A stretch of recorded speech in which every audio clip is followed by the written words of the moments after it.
Yes, welcome back.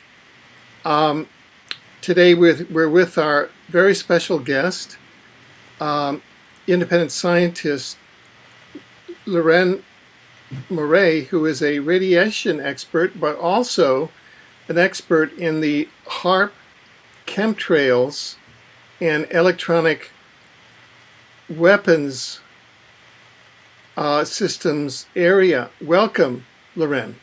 Thank you, Alfred.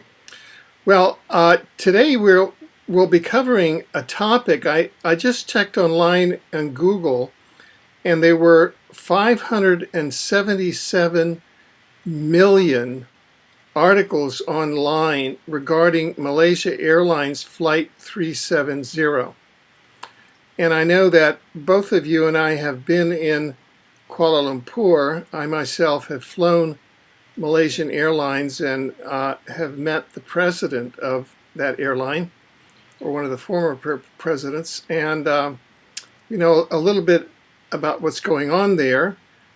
Today is Wednesday, March 12th, 2014, and Malaysian Airlines Flight 370, which was also marketed as China Southern Airlines Flight 748, from Kuala Lumpur to Beijing, China. On March 8th, 2014, the Malaysian Airlines Boeing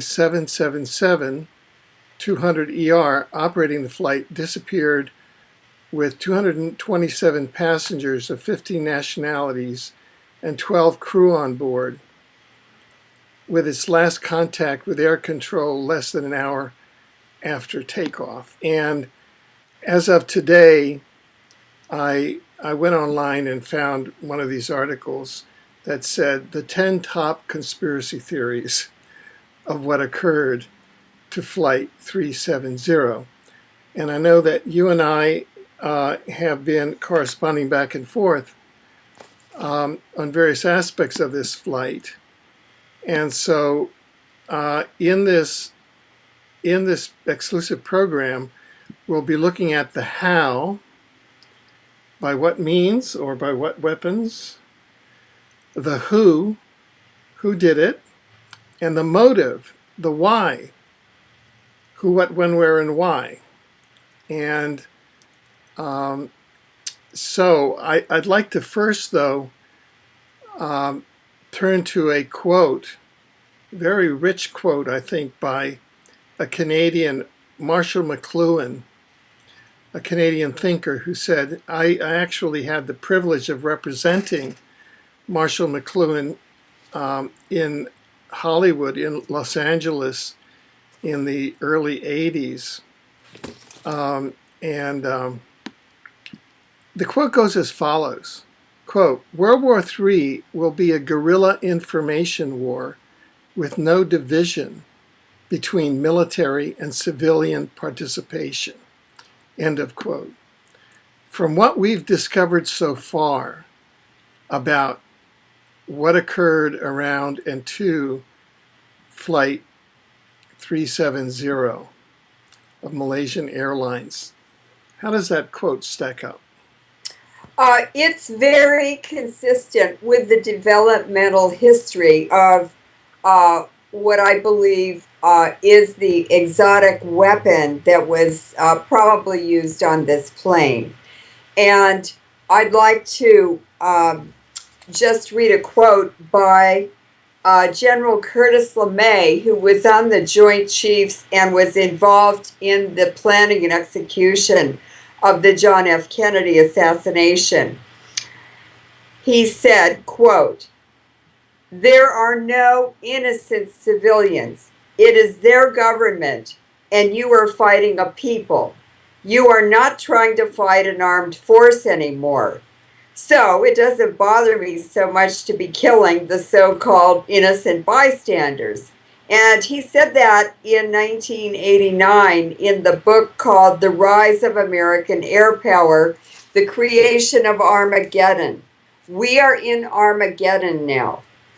And Curtis LeMay also started the RAND Corporation, which was the separation of the developmental stages and production of these weapons by civilian contractors separated from the Pentagon and military responsibility. So by passing on the development and responsibility and everything to civilian contractors, the U.S. government and the Pentagon were no longer responsible. They just had to hand out the money, and the civilian contractors created these things and did the media releases and the media promotion of these weapons. The civilians, the fate of civilians, the involvement, the victimization, and whatever, the destruction of the civilian base did not matter. It was irrelevant. In a book called Soldiers of Reason, the Rand Corporation and the Rise of the American Empire, that is the roots, that is the agenda of the Rand Corporation and the U.S. government in developing all kinds of exotic weapons. And the Rocketdyne facility in Los Angeles, in Santa Susana, was developing X-ray weapons for space.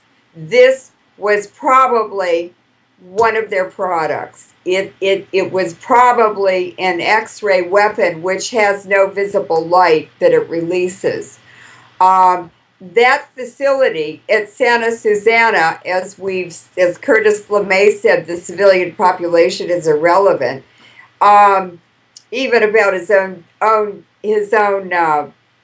countrymen. That facility illegally ran a research reactor for 10 years and poisoned all the groundwater with fresh fission products, which caused deaths and rare cancers in the children and babies and even adults in that area. And Dr. Chris Busby was their expert witness on radiation. He discovered these short half-life radioactive fission products in the groundwater, and they indicated that they were still illegally operating that reactor because the Nuclear Regulatory Commission had revoked their license to operate it 10 years before.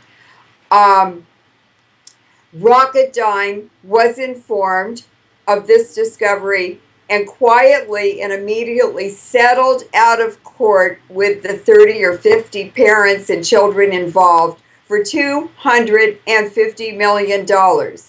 And Dr. Busby told me the reason that they settled out of court immediately is because they poisoned the entire city of Los Angeles. Everyone in Los Angeles was exposed to those experiments. Now, taking that background and that weapons research and looking at the first of our questions, which is the how, the day before the March 8th disappearance of Flight 370, we have a top-tier press release from the U.S. Navy. We'll be putting this in the article that accompanies this interview, which if people go to the video description, in the video they'll be able to link to it, in which a new weapon system is discussed. And it says, Navy will deploy its first directed energy weapon to the fleet, laser weapon system. And it's a directed energy weapon that they call LAWS, L-A-W-S, in a misnomer of laws. They always like those anniversaries and acronyms, and Yeah. they're humorous, they think. Yeah, so let's just look at this coincidence that The day before, on March 7th, the U.S. Navy announces laws, the Navy's laser weapons system, and it's the first directed energy weapon system in the Navy fleet. And on March 8th, we have, from what your preliminary research has indicated, the downing of an aircraft, and we'll go through all of that evidence that could very well have been downed by a Law's weapons blast. And so this would almost be like a product demonstration. First, you take a press release and you release it on the 7th, and then on the 8th, poof, you demonstrate the product. Could you, because you've gone in this extensively and you have witness statements and you have all sorts of statements that cover, and you've looked at what the Vietnamese said and what the Chinese have said, and then what the Malaysians say and what the US say. So could you kind of walk us through that? Sure. When the first news outlets reported that this plane was missing, almost immediately in the mainstream news, the Vietnamese were saying... So, walk us through exactly what happened and how these tools were brought to bear from your research with the Vietnamese, with the Chinese, with the Malaysians, with the Americans. What happened to Flight 370? Well, on March 10th, when the news was announced, Monday, March 10th, that this plane was missing, almost immediately, the Vietnamese announced that it might have been in the blogs, but it might have been in the mainstream media. But there was an echo immediately that the U.S. had shot the plane down. In the first moments, in the first day after an event, you want to gather all of the information that you can before the cover-up starts. Not everybody is cognizant or seduced into participating in the cover-up. So the Vietnamese are known for being very honest. They're very straightforward, they're brutally honest, and they just put the information out there. And there was a lot of very good information coming from a Vietnamese admiral. Now, it is the militaries, no matter what country, who know what's going on in their airspace or incoming air traffic. They're tracking all of them. They're watching the planes that are not even in their territorial waters or airspace, because they want to see what's incoming and what's outgoing. So I knew immediately that the Vietnamese knew what had happened in real time. And over time, over the past 3 or 4 days, that has proven to be true. The Vietnamese have been consistently correct and honest about what happened. They found the first wreckage from the plane, the tail section and a cabin door, and I think there might have been a few other things. And they also found the 2 oil slicks.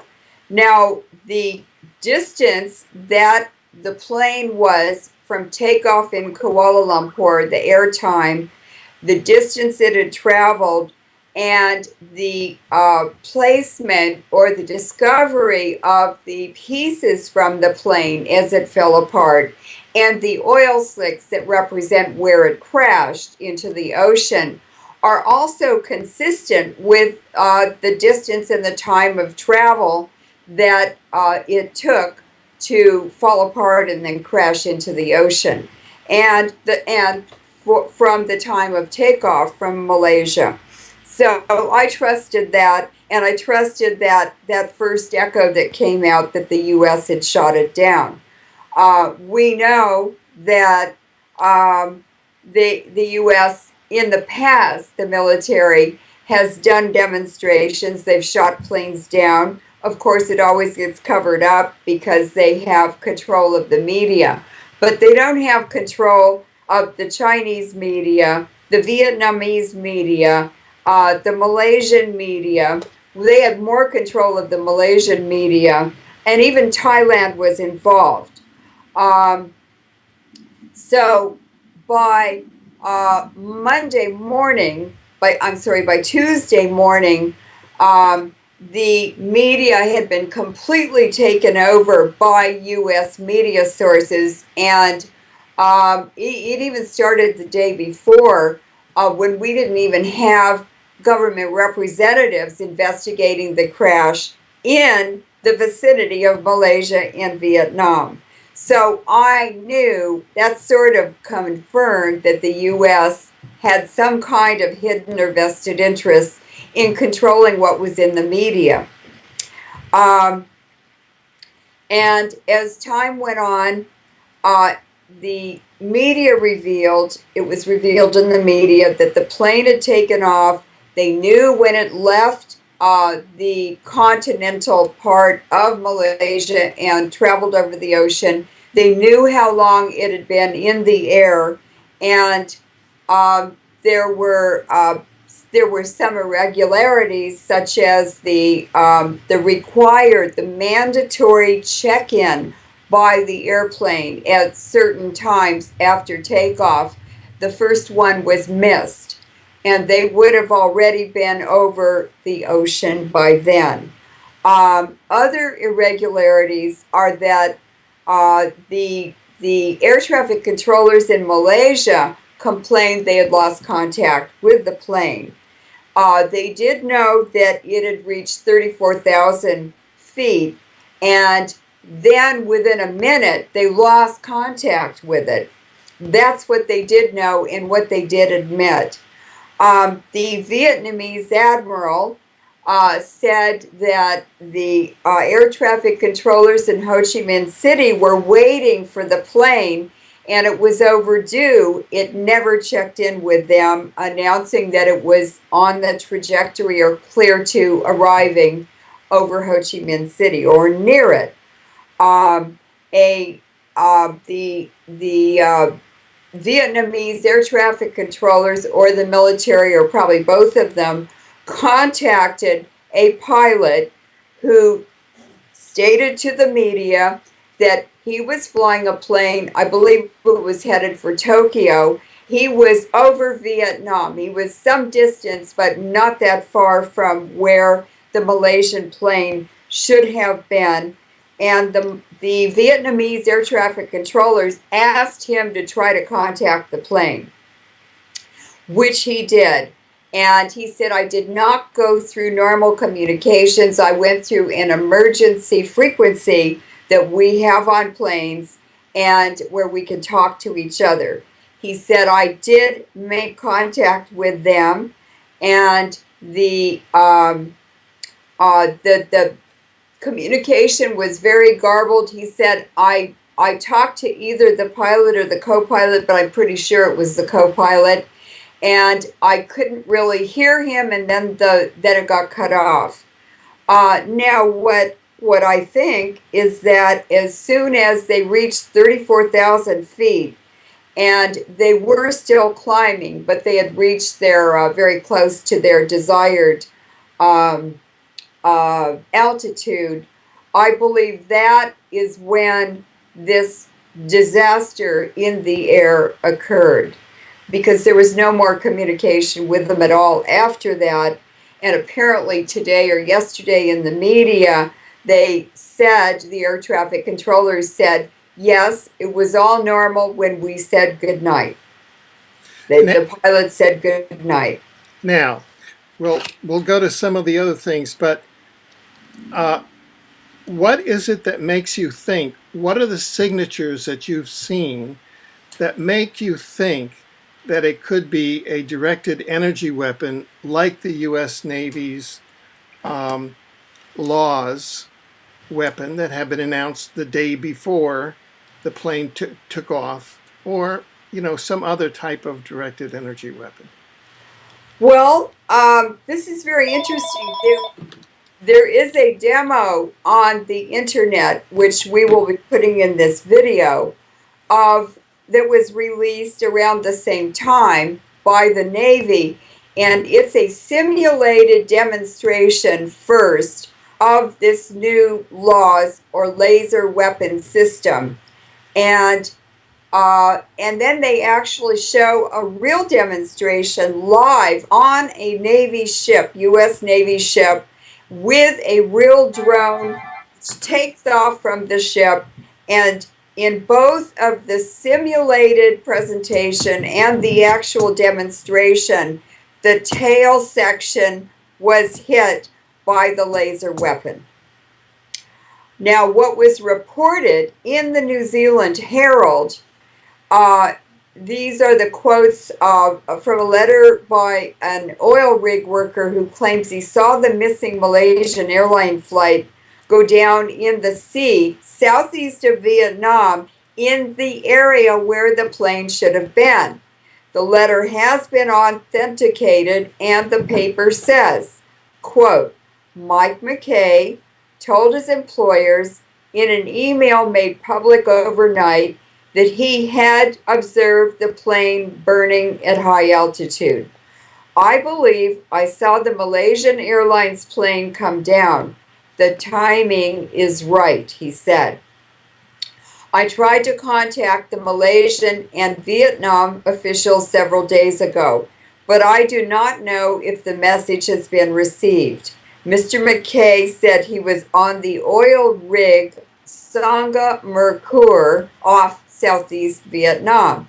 When he observed the plane, it appeared to be in one piece. He said, that is consistent with laser weapons, and you will see that in the demo. From when I first saw the burning plane until the flames went out, still at high altitude, was 10 to 15 seconds, he wrote. Now, we do have a precedent for this, and that is the USS, was it the Columbus, the space shuttle that was hit by a directed energy beam. It was like lightning hitting it when it entered the airspace over California. And by the time it reached Texas, it had fallen apart and crashed. Same deal. They are not just doing it to civilian planes or military demonstrations. They actually did it to the space shuttle. So we have some we do have some precedents already for this. Other things that indicate that this was a laser weapon. Let's see. Well, first of all, the Navy announced on March 7th that they had this new weapon, and of course they always have to demonstrate it. They have to blow their horns and show off. But Lockheed Martin announced that in Janes that this weapon was now available for sale. So they were looking for a marketing event, a sales demo that they could put into the major media in real time.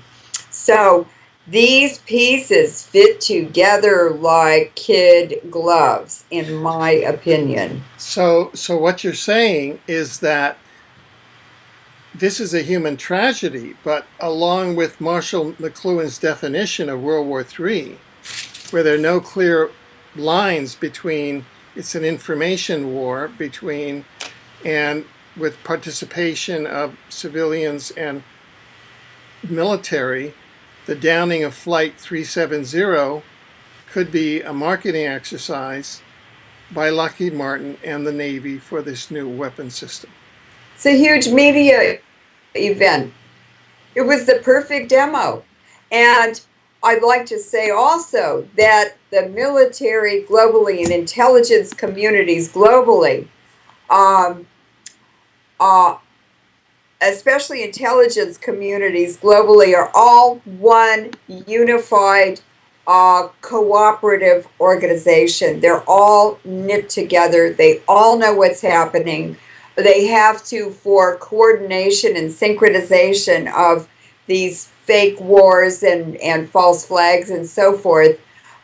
This is an information war now. This is a media war. That's what World War III is. That's what the Rand Corporation is about. And Lockheed Martin and Rocketdyne, all of them, they're all working together. They make money making weapons, making war, and then making more weapons and more war. And what it's done the whole 20th century was a series of wars, each one more horrific than the last. These electromagnetic weapons, these laser weapons, this is Tesla technology. This is the new war now from space. It's just a new game with bigger toys for the big boys. Let's just tie up a couple of loose ends before going to another area, and that is it's been reported today, March 12th, that China is releasing possible satellite images of a crash site. Have you been able to review those, and do you have any comment on those? Yes, China released those a few days ago, but they didn't get picked up.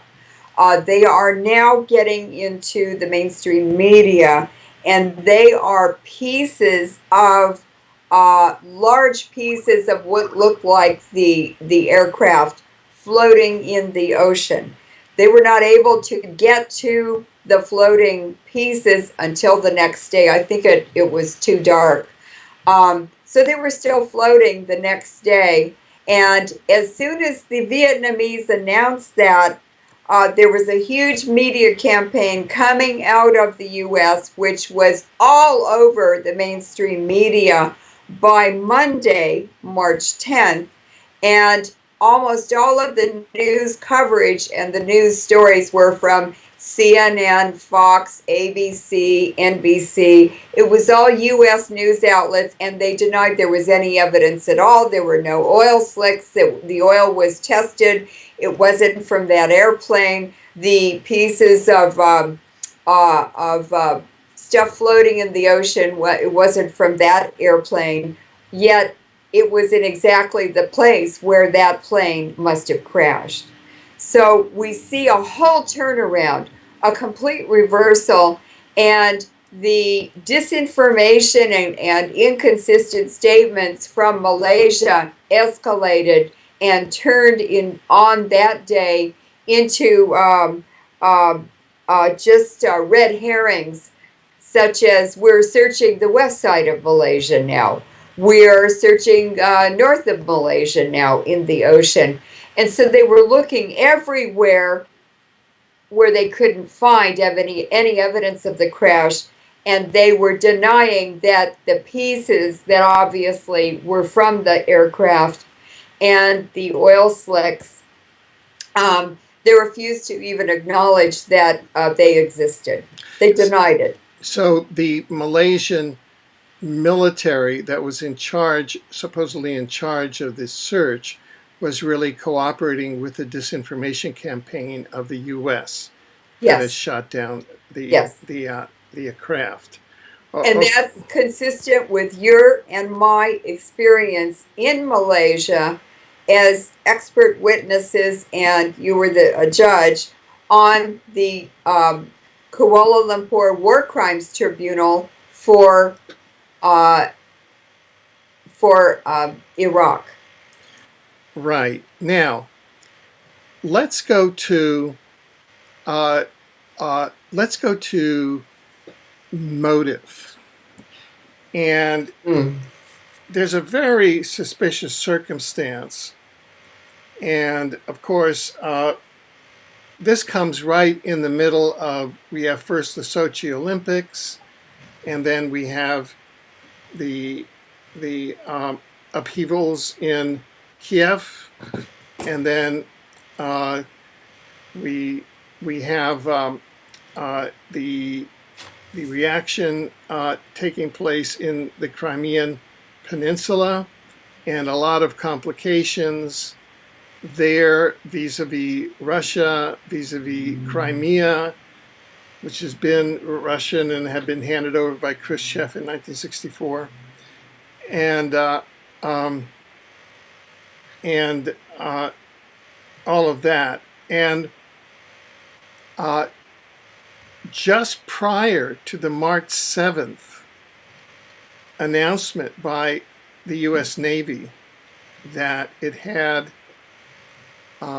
this Law's laser weapon, which then apparently was tested openly in a marketing exercise on March 8th, Russia had a test, did it not, of the Topol system. Could you explain why that test was done, what the Topol system is, and what the strategic significance of that test was? The Topol missile was designed and manufactured by the Soviet Union. It's also called the Sunburn missile. It's the most lethal missile in the world, and there is no defense against it. It has a 7-kiloton nuclear warhead.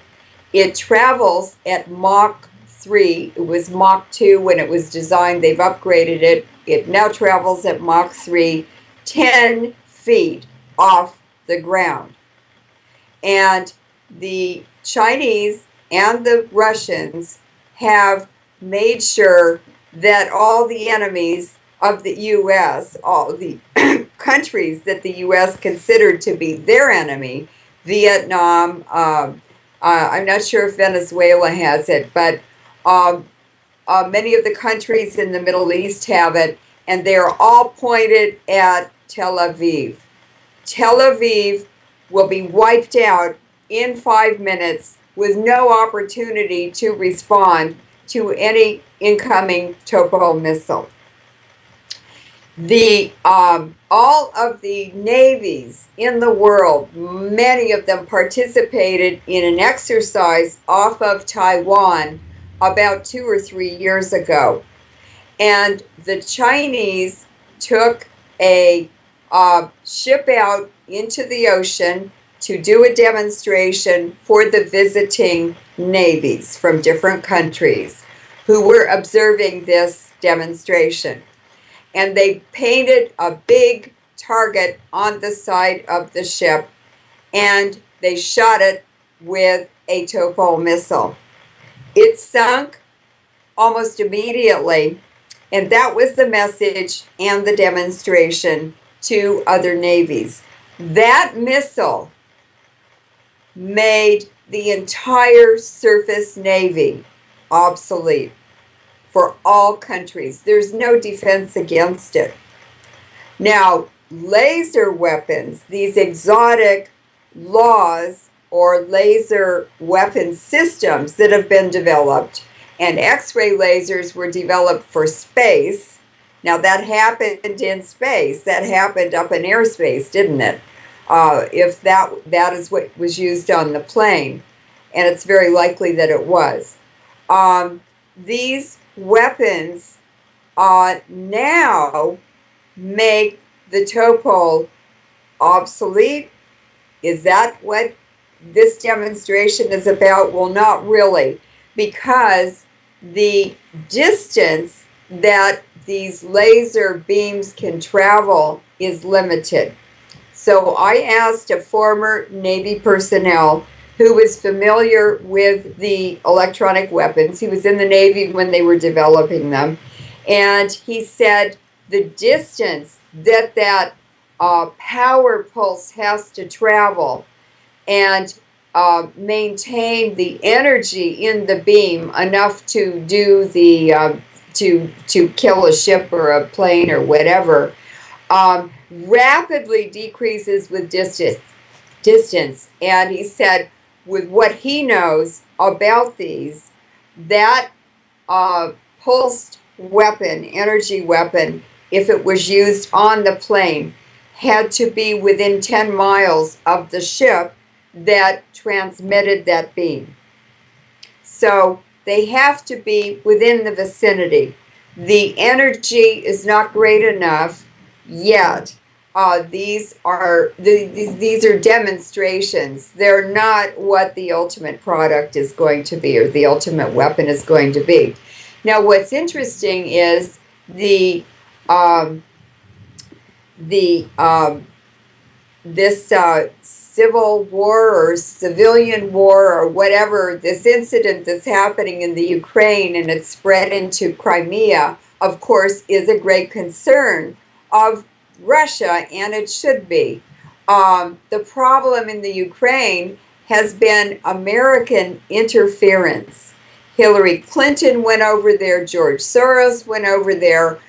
George Soros funded these colored revolutions throughout Central Asia in the former oil-rich republics in Egypt, and he also funded the equivalent of those City of London revolutions, the Occupy movement in Canada and the United States. So there's a lot of meddling in on the edges, on the margins of Russia by the U.S., and it's creating tension between Russia and the United States. And after this army interference and shooting civilians and shooting soldiers over there started happening in the Ukraine and the Crimea, suddenly last week the Russians demonstrated the Topo missile. And a few days after the Russian demonstration of the Topo missile, that plane went down with what was likely U.S. Navy energy weapons or laws.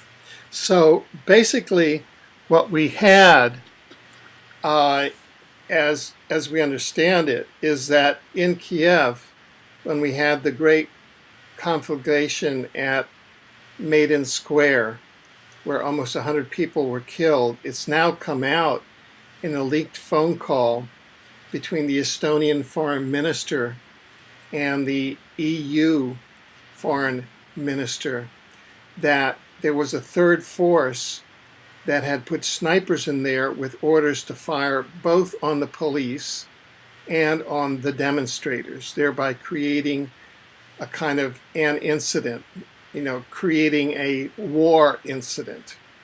And what I saw in the media last night, is that Buckingham Palace made the order to shoot the police and soldiers in the Ukraine. Yes. So this takes it to London. Let's talk about the ties to London. First of all, Thailand is a British money laundering depot for the opium and heroin trade in Central Asia, including Afghanistan. Many of the bankers in Thailand are Chinese. They are involved in the opium trade.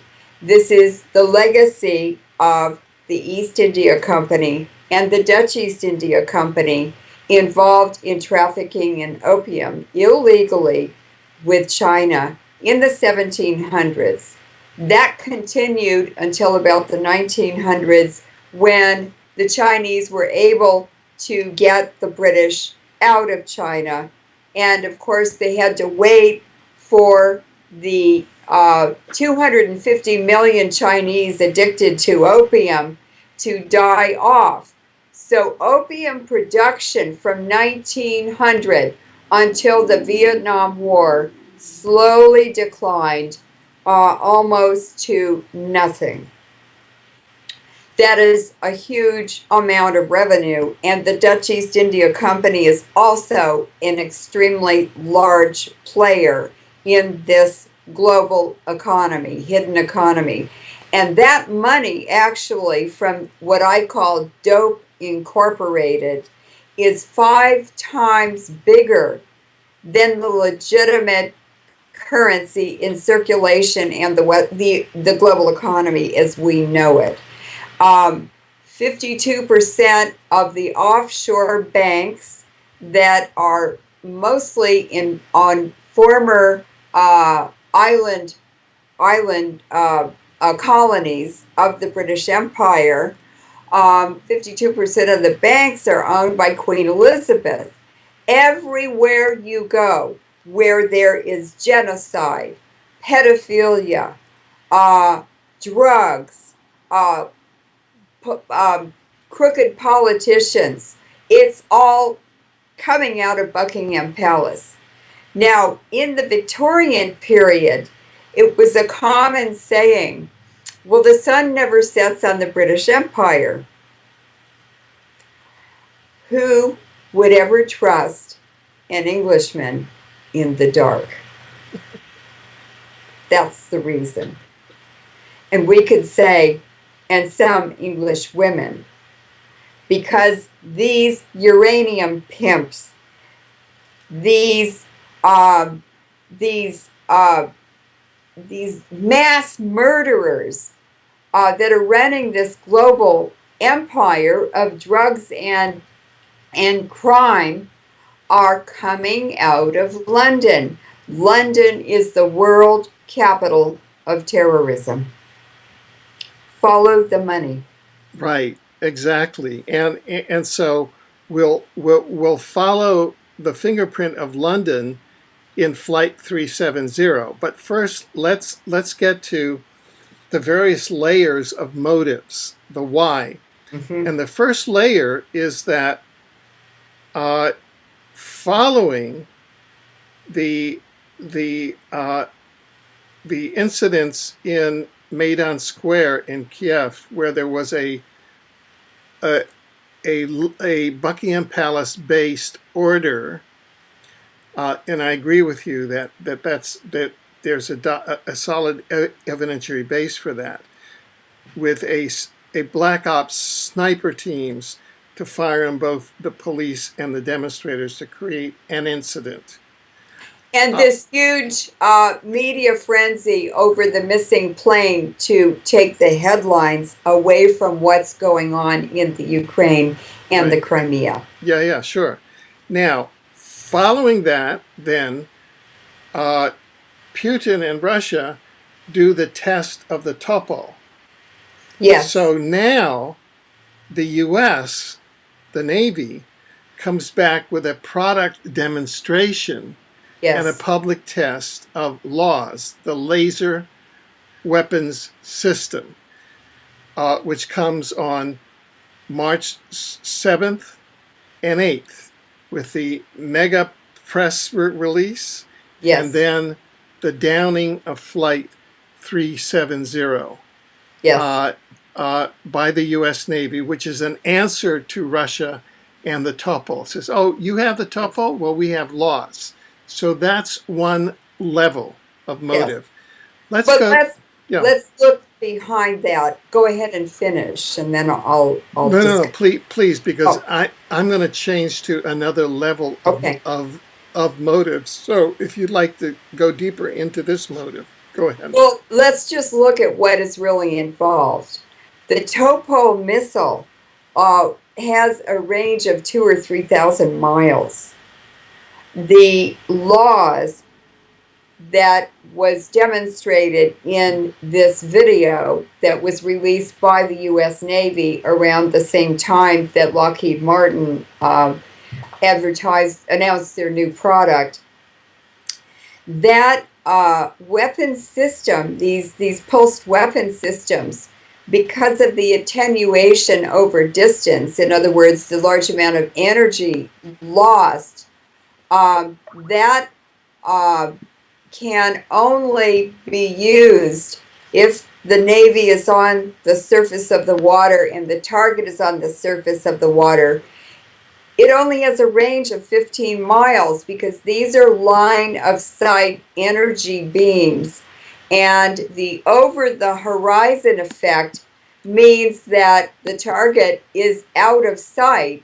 It's over the horizon and not available to be targeted after 15 miles from the Navy ship that it's sitting on, the weapon system is on. With a target in the air, you have to mathematically calculate, and we did that before this interview, what is the scientific limitations, what are the constraints on how far an object can be from the Navy ship how far can that object be in the air, a plane, for instance. And that would be about 10 miles. So there had to be a Navy ship sitting right under that airplane to take it down. So that's a piece of evidence that can be followed and investigated. And of course, Vietnam and the militaries around that region already know exactly what did it, where it was located, how they did it, when they did it, and when the plane crashed. But the topol is a much more lethal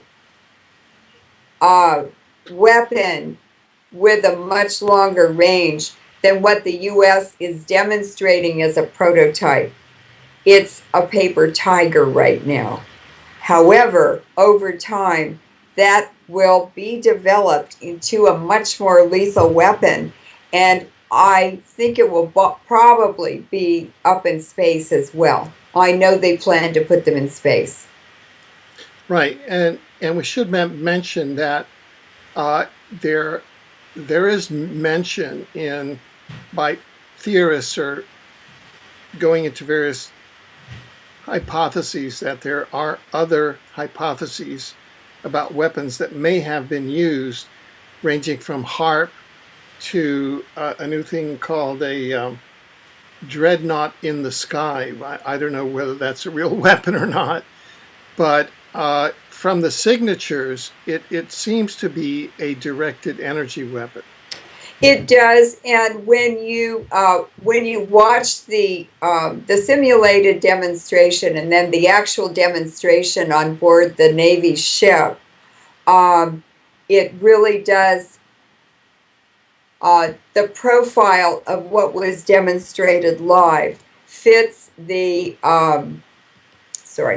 it fits the description of what we see in the video and the description of observations by people, for instance, the oil rig worker and the Navy admiral about what happened. So there is evidence that from observation that that is a possible and likely scenario. Right. Now, let's go to some of the other levels of possible motive. You had mentioned, quote, that there were people on Flight 370 that related to, quote, a car that runs on air. Could you talk more about that?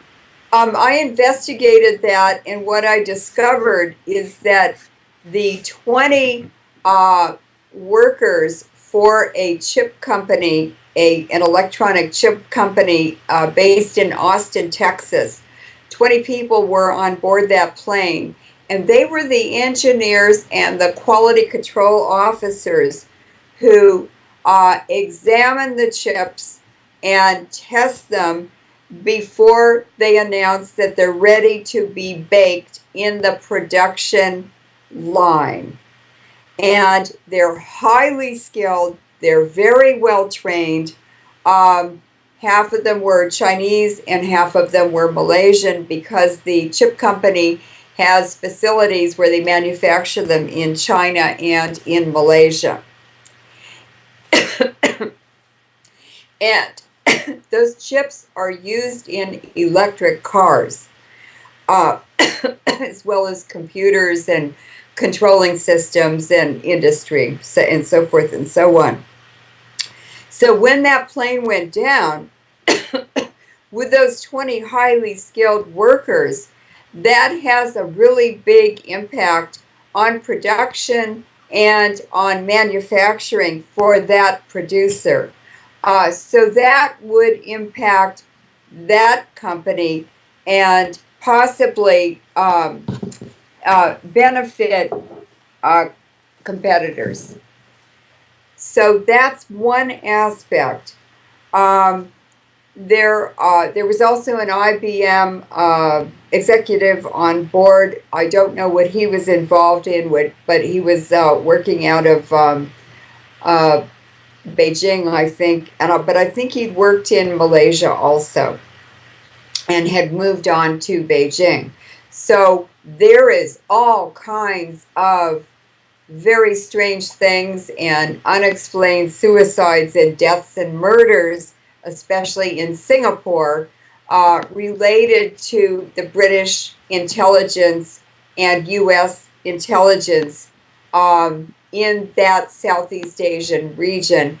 And this has to do with taking down the Western economies, which basically the Fukushima disaster has destroyed Japan, North America, and Europe. Over time, that whole region will slowly fall apart like Russia did after Chernobyl. And the life expectancy in Russia because of Chernobyl has decreased every year. That Fukushima disaster is thousands or possibly millions of Chernobyls. It has poisoned the entire Pacific Ocean, and that poison is carried into the Atlantic circulation. So basically, they've poisoned all the oceans of the world. That ends up poisoning the air column. And what is happening now is that planes flying for Alaska Airlines, for Japanese airlines, and even Southeast Asian airlines are suffering from metal fatigue. It's called the Wigner effect, from neutrons and radioactive particles and waves, or waves, impacting the metal and causing it to crystallize, which weakens it. And a few weeks ago, I found a video clip of workers at the Fukushima Daiichi nuclear power plant, which is now a permanent point source of huge amounts of radiation that will poison the whole world. There's no way to turn it off. And the workers were standing outside. There were about six of them. A crane was operating, and they were removing spent fuel rods from reactor number 4, that building. It's very, very dangerous, and it will increase the radiation exposure globally by many times more than the Fukushima explosion to begin with. And these workers were moving the fuel rods out of the building, which is a disaster, into casks where they will be put in dry storage. And I was watching the video clip. There were 5 huge cranes in the background outside between the reactor buildings, and one of them just in slow motion collapsed right before my eyes, and not a single worker even noticed.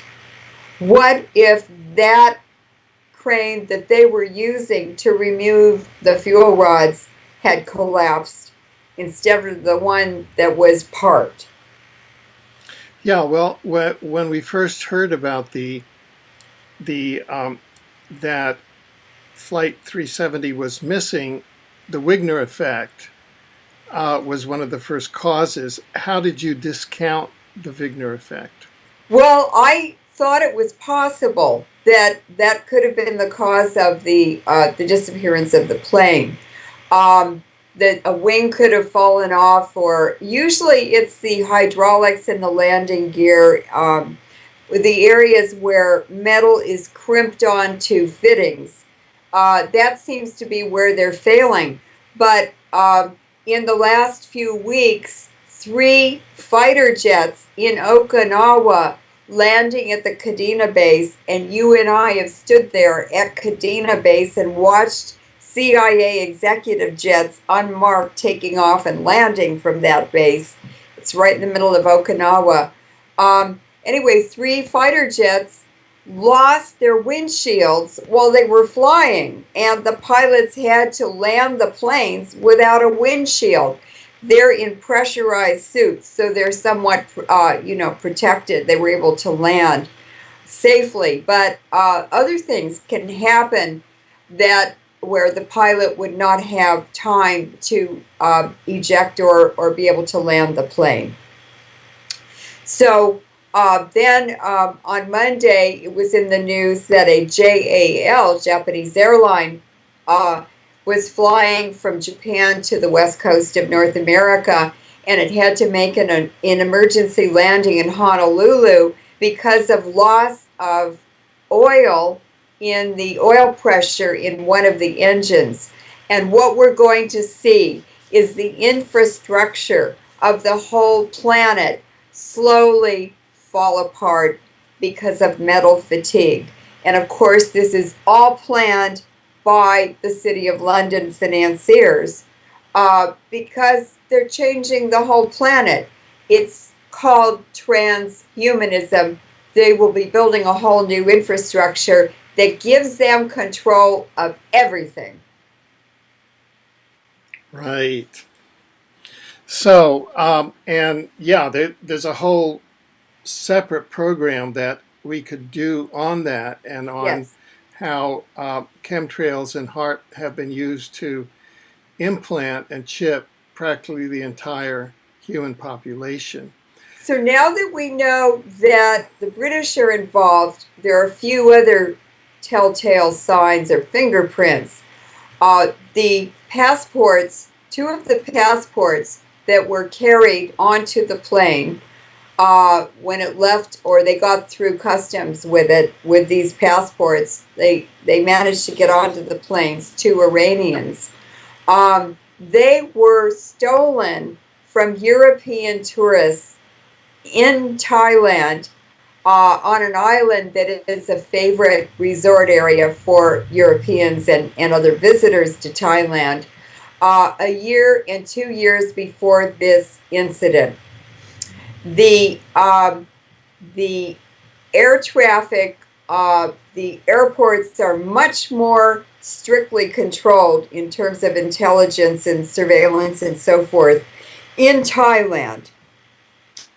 And also the police are extremely corrupt there. But it's more difficult to get onto a plane with false passports in Thailand than it is in Malaysia. And so they flew with their Iranian passports from Thailand to Malaysia, and then they switched passports to the fraudulent, the stolen passports, and managed to get on the plane. And my experience in the Malaysian airport, Kuala Lumpur, is that they're very lax there. So Thailand is British controlled or influenced. Malaysia is a former British colony. It's very corrupt. And Vietnam has had a different history and experience. And they are, just by nature, they're more direct and more honest. And they'll probably get wrecked too, but I don't think they'll ever let the Americans back into Vietnam. They're fed up with the warships landing in their ports by now. So now another thing that happened is on February 28th, one of the only, I think she was the only female CEO of a Bitcoin company. This is an alternative currency that can be transferred around the world to different accounts without any fees. It's an alternative economy or currency. And this young woman, 28 years old, named Autumn Radke, started out in London working for Branson, Sir Richard Branson, who started Virgin Airlines. And of course, he has a whole network of businesses now. So he hired her when she was 22, and he moved her around different companies that he owned until she was hired by, and he could have been involved in this Bitcoin company too. He was hired. She was hired by a company a year ago in Singapore. She relocated to Singapore, and 4 months ago, she knew she was in trouble. The company was not doing very well. The sales she had expected to make, the business she expected to build in Southeast Asia did not happen. Of course, Bitcoin was being attacked under the covers by the London financiers. And on February 28th, she was found dead on the ground outside of her apartment building. Now, that day, February 28th, is the day that I believe it was Thailand and Vietnam announced that Bitcoin was illegal in those countries and warned their citizens not to invest in them. So that must have been two of her big targets for marketing and so forth. But it was also the turning point, her death, for the beginning of the fall of Bitcoin. And we will see a cascade over time where company after company and the confidence of the public, because this is all based on trust and confidence in the viability of this alternative economy. I think it killed Bitcoin. I believe that's what it did, and that would directly benefit the international financiers. Right. Now, let's trace again, going back to the motives. So far we found two motives, for two layers of motives for Flight 370. The first, that it was the U.S. armed response to the topo by using and marketing an armed response, a black ops false flag operation, using possibly the law's laser. All the profile seems to be that way. Laws was announced March 7th. Flight took off on March 8th, the day after. And you have the fight between the Chinese and the Vietnamese information and the American and the Malaysian information, clearly operating around a false flag. The second was that there were 20 employees of a major chip manufacturer who were on their way to China, but that would disrupt U.S. operations, right? Or Chinese. It would disrupt the operations of one company. One company. Now, let's get to a third area of possible motive, and this is something that occurred to me, and I know that I spoke to you prior to the broadcast because I really wanted to get a reality check on whether or not this is an area, and so we'll just put it out on the table and see what your response is. And that is that in 2007, I actually met the president of Malaysia Airlines, the then president, and sat with him, and sat with the former Prime Minister of Malaysia, Tun Dr. Mahathir bin Mohamad, at a luncheon in Kuala Lumpur. And the purpose of that luncheon was for sponsorship around the Kuala Lumpur War Crimes Tribunal, of which I'd been newly appointed as a judge. Of course, Malaysia Airlines, and along with a large part of the corporate structure, virtually all of the foreign embassies, with the exception of the United States, and I witnessed this because I attended the fundraising dinner, were patrons and supporters of the Kuala Lumpur War Crimes Tribunal, which was led by Tun Mahathir. So the Prime Minister of Malaysia was there, and he contributed $1 million to the tribunal. Now, so there was a very large both political network and corporate network behind the work of the tribunal. And what the tribunal actually did was that, number one, it found Tony Blair, the UK government, George W. Bush and his cabinet, Cheney and Rumsfeld and all their cabinet, guilty of the Nuremberg-level war crimes for the illegal war in Iraq and for torture in Iraq. And then in 2013, it found Israel. It was the first time in recorded history that Israel had been adjudged a war criminal for war crimes for its ethnic cleansing of Palestine starting in 1948, where 1.5 million Palestinians were ethnically cleansed and either murdered, genocided, or they had to leave the country. So this was for genocide. And these facts were placed on the public record for the first time in history. So I then speculated that an additional motive was that the parties behind, the ones who really pull the strings behind the U.S. Navy, that is, who runs Washington? Well, it's the City of London.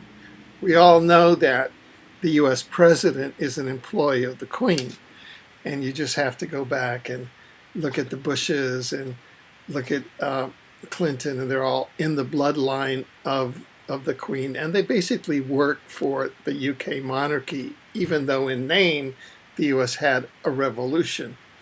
And that the motive was City of London bankers and Israel payback for Dr. Mahathir's and his political and corporate network finding of Israel as a major war criminal in Palestine starting in 1948, and that finding was in 2013. And of course, for finding the Bushes and the U.S. war in Iraq. We also found that torture in Afghanistan and torture in Guantanamo as war crimes. So that this was a way to like come in and completely, demolish Malaysian Airlines. The president, I looked at the board of Malaysian Airlines. They're like, they and that Dr. Mahathir's had really roped in the entire political and corporate structure, and now the U.S. Navy comes and just shoots down its plane as payback for what the tribunal did. And I wanted to ask you whether you thought that this was a credible hypothesis, or was it just some kind of loose conspiracy theory? You're spot on, Alfred, and let me explain why. MI6 runs the intelligence network around the world. Queen Elizabeth is their gangster in tiaras. And her call from Buckingham Palace ordering soldiers to shoot other soldiers, or the infiltrators to shoot soldiers and police and so forth, civilians in the Ukraine, makes her their plumber. Because the Ukraine situation is about plumbing for pipelines. And they have pipelines in different parts of the Middle East and Central Asia. Tony Blair is now their salesman to sell oil contracts for the Iraq oil fields, which the U.S. now has over 1 million medically disabled soldiers from serving in Iraq and being poisoned with the Queen's uranium. She has a $17 trillion stake in the global uranium stocks and that whole industry. This whole incident, the Malaysia incident, all of it is related to the plumbing, putting in the pipelines in the Ukraine, and that's in competition with Putin. He doesn't want the British interfering in the Ukraine and using the U.S. military to do their dirty work. Now, Tun Dr. Mahathir came from a village in Malaysia. He is Malay, he is Hindu or Indian, and he is Chinese. He truly, his bloodline represents everyone in Malaysia. He fought off the British he was part of the independence movement. He went into politics, he won a seat in parliament, and eventually he became prime minister, the first non-royal prime minister in Malaysian history. And for 22 years, he developed Malaysia for the people. He wanted to give them a better quality of life. He wanted to develop a nice infrastructure for them, and he did a fabulous job. The people have a much higher standard of living, and he's a very, very tough guy. He has a lovely family, and you and I certainly were very privileged to meet them and to spend the time that we did in Malaysia, because he's one of the best leaders in the world, and he certainly was at the top of the Muslim or Islamic leaders in the world. So when George Soros attacked the economies in Southeast Asia, he also attacked and tried to loot the Malaysian economy. Mahathir fought him off fiercely, and he was one of the only leaders in Southeast Asia who was able to prevent his economy from being completely looted. Indonesia was wiped out. Probably corruption and infiltration by the UN and the CIA was the downfall of the Indonesian economy. But Mahathir he had enough political power and integrity to keep his country together. He also developed the whole oil industry. The Indonesian oil company was his creation. And I've been in the tallest building. Sorry, you mean the Malaysian oil company? Yes, Tun Dr. Mahathir developed and built that economy on the revenue that he got, or that Malaysia got, from the oil company he created for Malaysia. It's a national oil company. It doesn't belong to him. It belongs to the people. And because of that, the London financiers never forget, and they never forgive. And he has been a target of their malice and unprecedented venality ever since that happened. He won, but they make you pay for the rest of your life. So anything that happens that damages him, that diminishes his legacy, that discredits him, you could just look to London and be sure that's where it came from. Right. We're coming to the end of this segment, but I'm thinking, are there any overall observations that you'd like to share with our audience about this event, Flight 370. It looks like it's a U.S. Navy operation as part of the beginnings of World War III in the context of Marshall McLuhan. Are there any lessons that we should learn about this as we move forward through 2014, 2015, these years? People have talked about the tetra eclipses, that the 100th anniversary of World War I, all of that. What are your thoughts in these areas?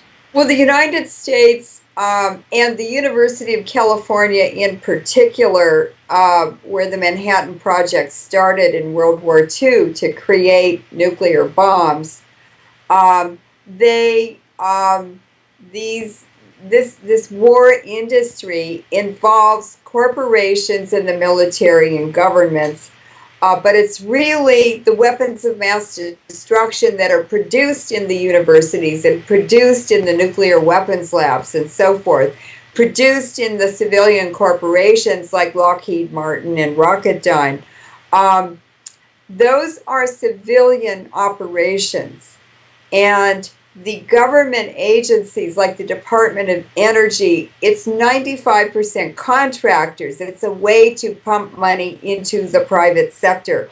And this whole movement of transhumanism and what is happening globally now, where civilians are just part of the wallpaper on the battlefield and off the battlefield, is something that is going to get more and more severe.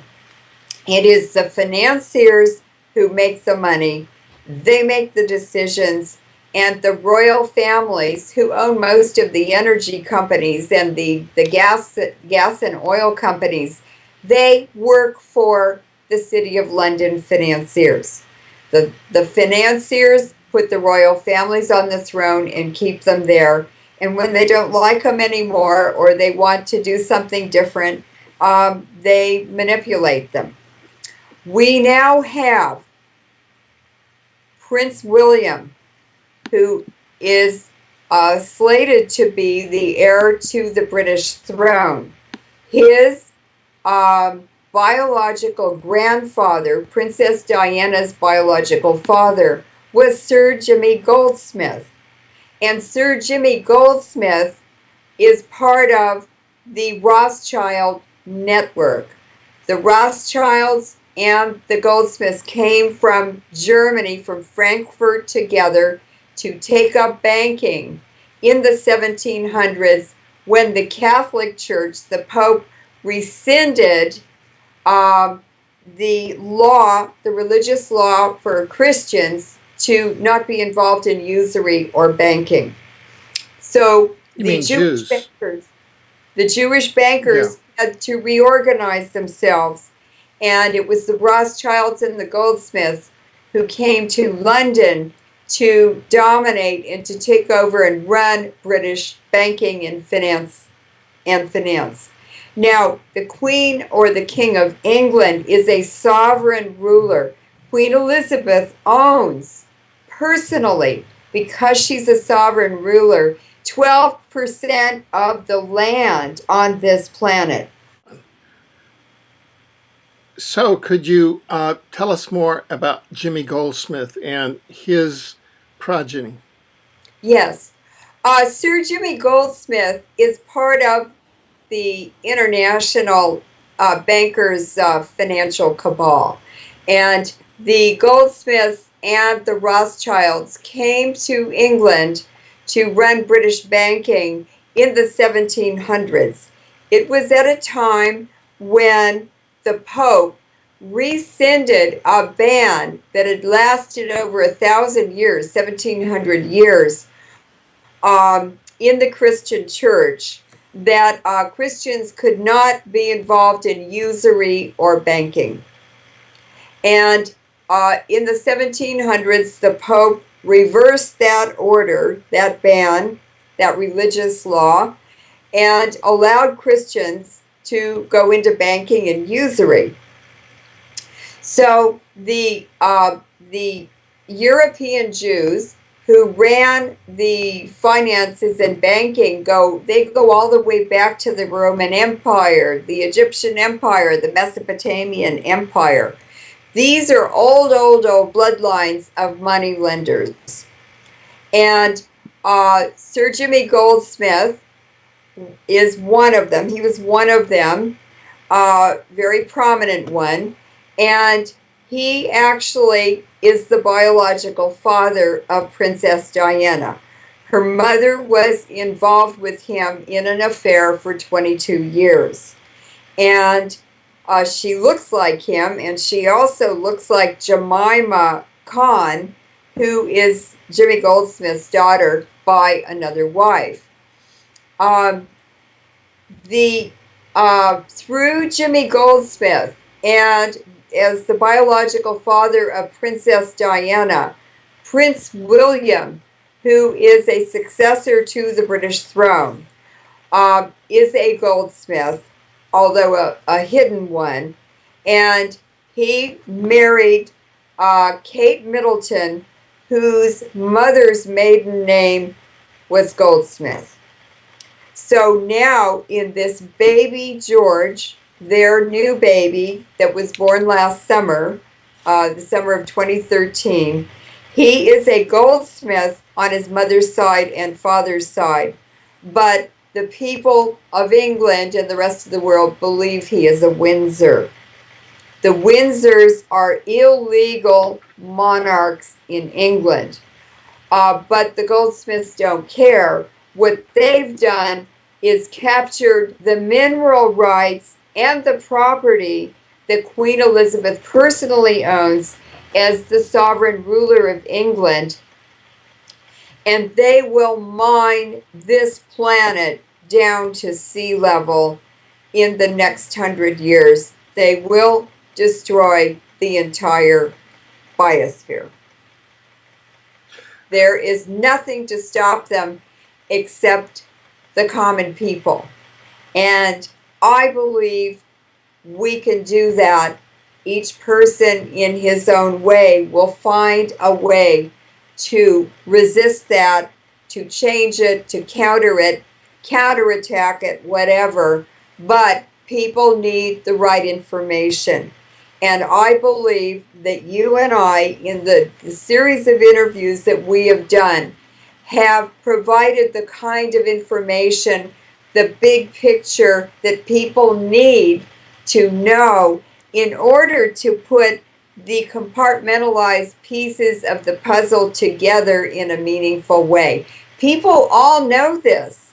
They just don't know how to connect the information they've been fed in little pieces. We are providing the big picture, and it's to empower the public, inform the public, and to encourage them to do their own research, to share it with people, to find ways and measures to counteract what is the looming dark ages that are coming down on us with these horrific weapons. And the universities and science have made it possible. That has to be changed. And by the way, the bankers, international financiers, funded the Royal Society of London, which is the basis for Western science that's poisoned all the rest of the world, and they started the universities. Right, and people can find. We'll put this at the end, but people can find those interviews and articles going back 10 years at ecologynews.com. That's ecologynews.com. Well, we've come to the end of this segment, and I'd like to go back to where we started, which is the aphorism that Marshall McLuhan, the Canadian thinker, came up with. World War III will be a guerrilla information war with no division between military and civilian participation. And our examination and analysis of Flight 370 seems to be a case in point. And my question to you is, how can our listeners and the citizen at large, knowing that that's what we're entering, this guerrilla information war that melds military and civilians, how can they live through this and survive through this and thrive through this type of atmosphere? Well, the human spirit is mightier than any military, and when people want to do something, they've done amazing things. I mean, when you think that the largest surface area of the planet was explored and settled, the whole Pacific Ocean region, by indigenous people in little sea kayaks, that's an incredible thing. And it was through the power of the human spirit that they did that. There are ways to counteract this. We need to break out of the paradigms, the memes, the disinformation, the false beliefs, and understand that the City of London financiers, they're just wicked gangsters in partnership with the US and other people, have totally fooled us. They have filled us with so much garbage that we think is reality, that we're not in touch with reality.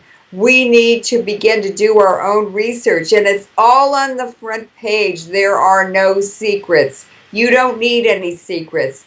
You need to interpret the information that's out there from a different framework, and then you see it all. Just lift the curtain and you'll see that tiny little man behind the curtain who's running all of this. This is simply the Wizard of Oz. Well, thank you, and we certainly want to thank you for taking time out today to be with us, and we look forward to your coming on again in the future as events develop. Thank you, Alfred.